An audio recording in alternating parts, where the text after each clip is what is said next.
Austin Faith Dialogue, a public affairs program at the crossroads of religion and life, a series highlighting the cultural and social interaction between the worshiping and religious communities in and around the capital city.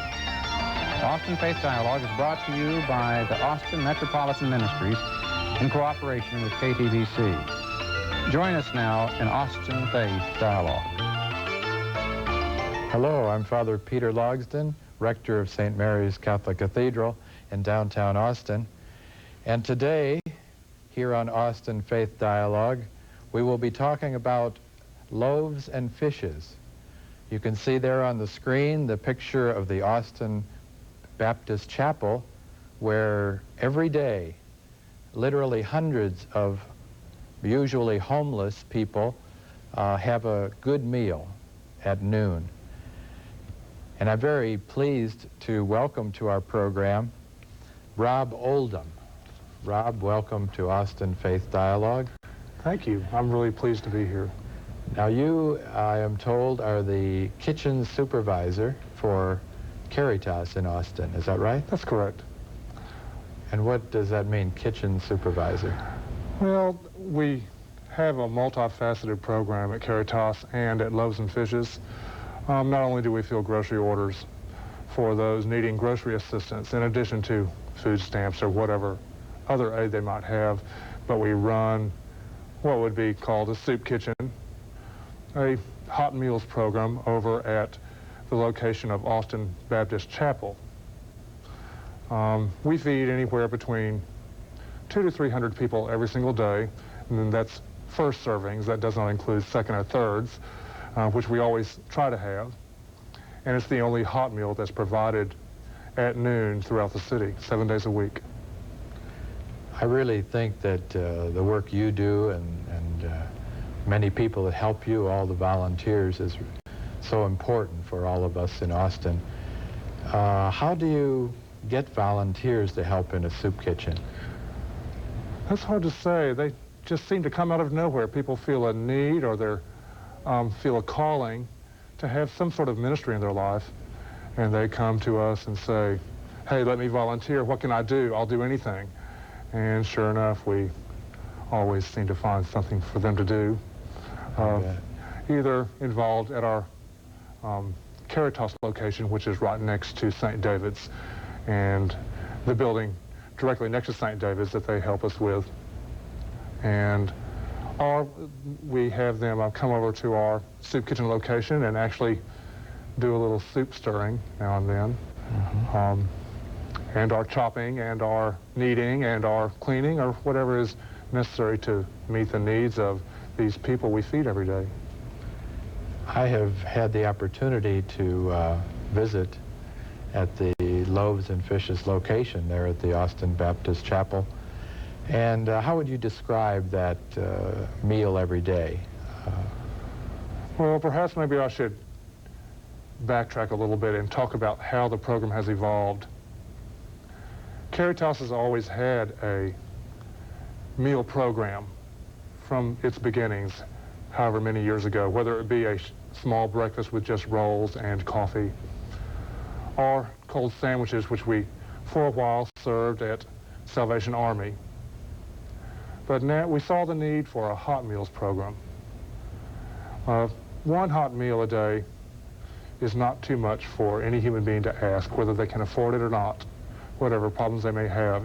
So in a non-judgmental and in keeping with a person's dignity, we offer this meal to them, and we're so pleased to be able to have the place and the people to do it with.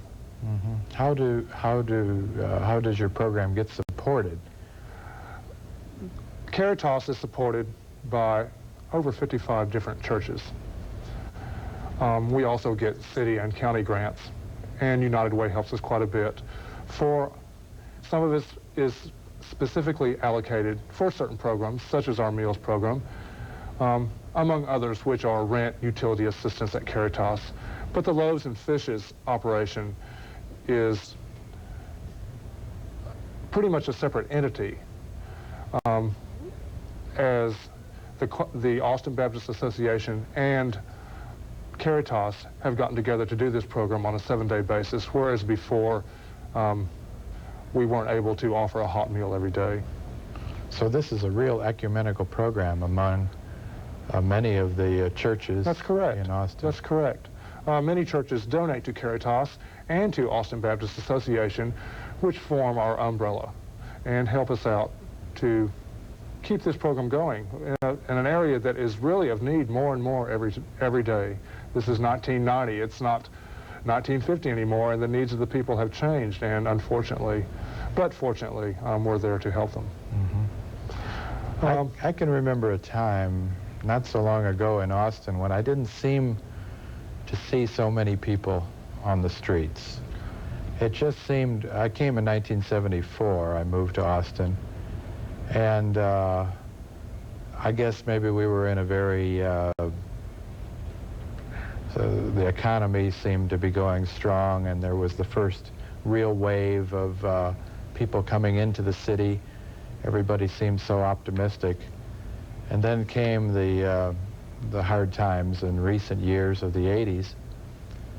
And I wonder, has the community responded in any way to that, or do we kind of say, why don't they go away? We get a little of each. The people I'm around and the organizations I represent don't turn the other cheek, so to say. We don't feel that it's a choice we have as to help each other through difficult times.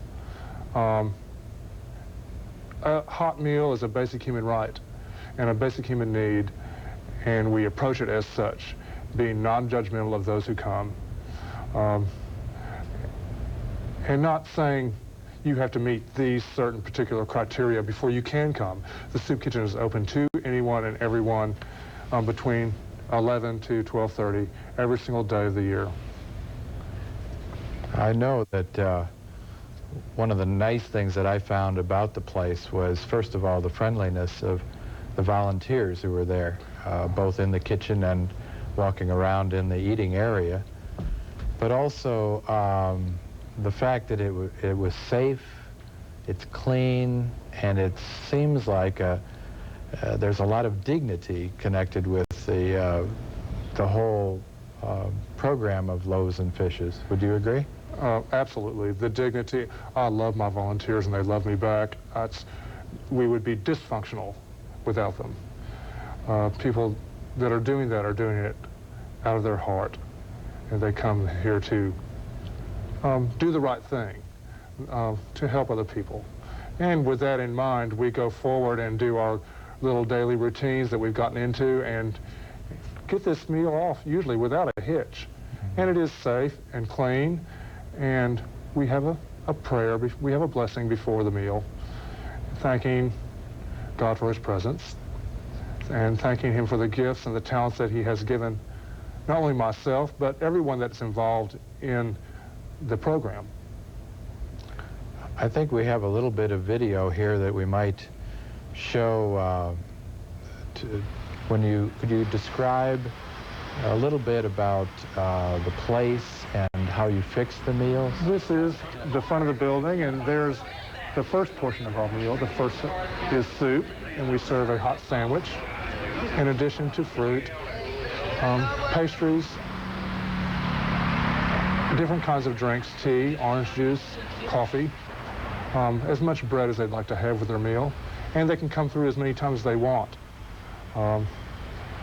which is, we try to balance the soup out so it's a full complement of things that are nutritional. The sandwiches are usually meat sandwiches, and probably a better meal than most office workers get on a regular basis. And believe me, these people really need it, and they do appreciate it. And they tell us so more and more every day. Oftentimes they come back to the window and thank us profusely. Sometimes they sing to us. Sometimes they just go out and do better. And that's all the thanks we really need. That's right. I'm often struck by the fact that that people really are helped in their time of need, in their kind of a crisis situation. You know, they're kind of sometimes on the street, and then they're back, they can get back on their feet. What about your story? How did you happen to get involved in all of this? I have been, in fact, been down on my luck before and was eating at Austin Baptist Chapel before I got involved with Caritas and got my life back online here in Austin. And I worked at several restaurants here before I realized that I had been given talents and gifts that I wasn't putting to best use. And that involved, I had worked with a homeless program in San Francisco before called the Episcopal Sanctuary, where they did housing and a soup line. So I had experience in that area and really enjoyed my work at that time, but things being as they were, I decided that I needed to come back to Texas. I had a family member that was ill, and did so and took care of him, and then came back upon his death. I came here to Austin, and for what reason, I don't know, except that I just felt like I needed to be here, and got involved with Caritas, and whose administration and staff and volunteers made me feel really whole and wonderful again about myself. And I tried to develop that into a program using my talents, the ones that have been given to me, which I'm so grateful for. And now I'm trying to give a little back. That's great. Appreciate you sharing that with us today, because you know, many people feel, I think, that their life is like you know, a broken down car or something that is ready for the junk pile, and you know, our life can be fixed.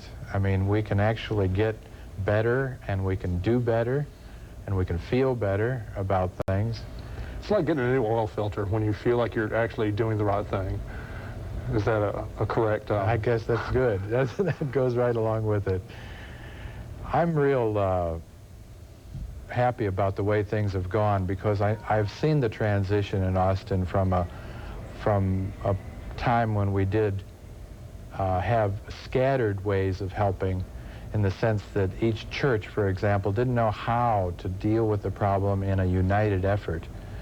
And that's when I think we went to the Caritas program and the sandwiches, and that has evolved then to the hot meal every day.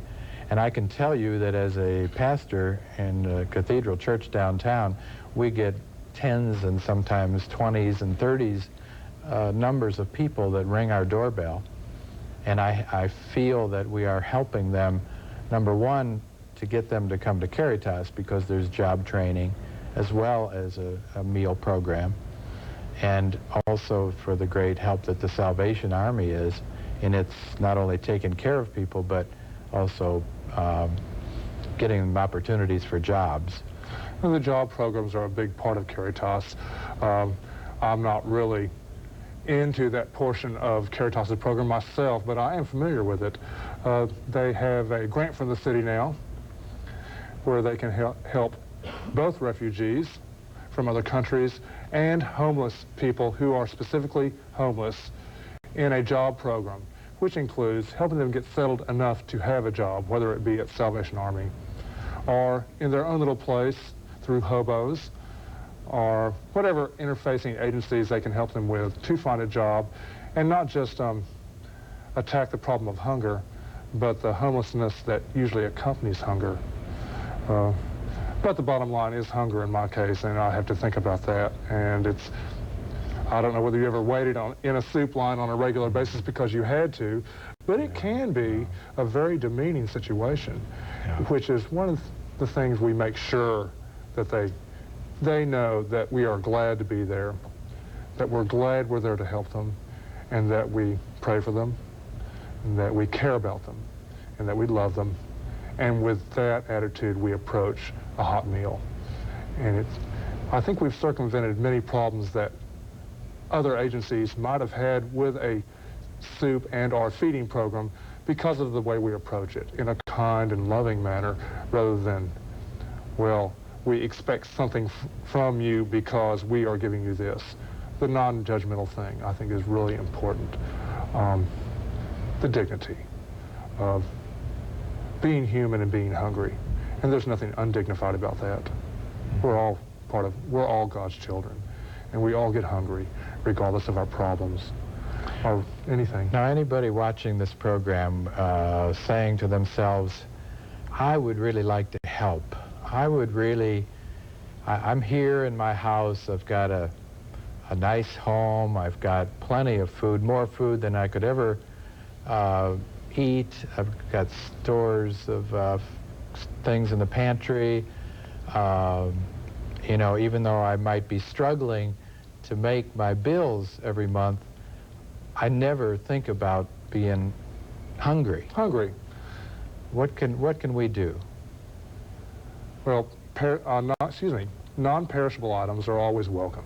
We can always put those to use, whether it be a sack of beans or a can of corn, things that can be transferred easily and hygienically from one place to another are always welcome. And we're in our grocery portion of our service at Caritas per se, where we actually do grocery orders to make ends meet from, let's say, payday till food stamps. And people should bring that food. They can call Caritas, or they can donate it to their church, and the church can do it. One of the things that we don't have transportation for pickup, but perhaps that's one way a church group or any specific group can help us is a canned goods drive. They can come down and volunteer. They could organize a diaper drive. That's part of our ministry at Caritas, is to help the small children of poor families, and that certainly is a need, is diapers. I've noticed that lately. I've been trying to beat the bandwagon for those lately, because it's really a need for these smaller children that really have no concept of why they're hungry or why they're poor. Canned goods. We have quite a few restaurants, bakeries, and food stores that donate to us, either for our food program or for our grocery program. I won't get started on the names. There's so many of them. But I thank and love every single one of them, and all of them donate to us, knowing that the maximum 100% of what they give us is going to those hungry in Austin, those that they're trying to help. And the staff sometimes comes in and asks me for a donut in the morning, or a something that I have lined up for the soup line, and I get their goat by telling them, so-and-so, this donut is for poor, homeless, hungry people, and they'll put the donut back on the plate. I tease them. I'm a slave driver when it comes to getting the food from one place where it's donated to another where it's needed. I'm going to ask a question that may be a little more difficult, and that is, when we get to wondering why this problem is happening, you know, it's one thing to, as Caritas is a crisis situation, helping with rent, helping with emergency housing, helping with hunger, to fight hunger. What about the larger problem in our city and in the surrounding areas of Austin? How can we deal with this problem of hunger and homelessness and economic hard times? What can churches do, for example, since this is really a church-sponsored program? I wish I had the definitive answer to that. I think each time you have a particular person, let me back up a little bit. All these people, although as they are considered homeless, a group of people, they're all individuals, so each individual has a separate case, a separate need that is different from every other person there that may have the same need, but the problems they have can't be defined in the length we have here on this show. There's different categories I could touch on: substance abuse, loss of job, marital problems, medical difficulties, old age and infirmity, infirm clients. They all encompass Austin's homeless population. And I could probably even spout some statistics to cover those and tell you how many have this particular problem and how many have this other particular problem and how they overlap. And it's, I'd have to be a sociologist to actually put it together into words. Is mental illness one of the things associated? Certainly. As I tend to group mental illness into the infirm, because that, in fact, I feel is a medical situation. So by infirm, I was encompassing all forms of medical disabilities. So infirmity.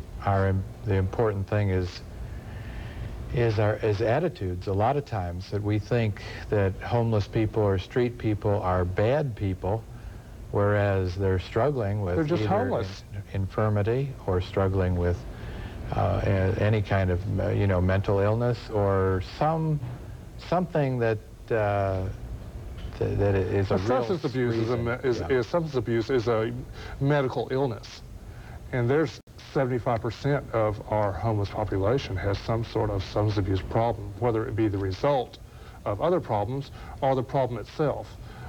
Is, like I said, dependent on the individual client and our case. One of the things that I hear that you do is some education for children in Sunday school. My little bit of comic relief I spend with the children at St. David's, who's our host church at Caritas. Without them, we wouldn't be able to make ends meet or to give as much service or to keep our overhead as low as we do. Our overhead at administrative costs, salaries, and everything at Caritas, as far as total operating budget, is 10% or less, which is pretty good. That's everything. And the rest is 90% is given out, that donations, churches, those other things, agencies I mentioned before. 90% of those funds are go directly to the clients and their needs. So the children at Sunday school? Oh yes, back to the children at Sunday school. I give little tours on Sunday, and I teach substitute Sunday school. I work directly with a wonderful woman named Elizabeth Gibson, who's the Christian education coordinator at St. David's. I just love her dearly, and she has given me a little relief with the children. We did different kinds of drives. I write for their Sunday school newsletter, which comes out bi-weekly, and I develop these animal characters that teach about stewardship, something that younger children can grasp onto and make sense out of. Concepts about giving and what stewardship is all about, and try to direct it in the direction of Caritas, since they are our sister next door neighbor. The children can really get hands-on experience, and we develop newer and stronger Christians for the 90s and the 2000s. Yes, I think education is really one of the key ways. I know in our St. Mary's Catholic School we do a little deal with the older children about how much we have in the United States as compared to the rest of the world, and when they don't get a chance to eat, because we tell them they're going to be like the children in India for today, they recognize how much we have. I wonder how many of them have ever fasted, actually been on a fast. I think that gives me an idea for my next little newsletter here. So. Well, Rob, this has been very interesting. I really appreciate having you on the I'm show. just so honored to be here. I'm glad to be of service to the Austin community. I feel like I've really found my place and my home here, and I'm so thankful and grateful. I've never been happier in my life. My talents are being put to good use. I'm grateful for those too. Speaking of talents, I heard that your talents here on the broadcast weren't going to be with us much longer. That's right. This will be the last show that I host, because I have had the opportunity to return to Mexico and to work as a missionary. And so I'll be leaving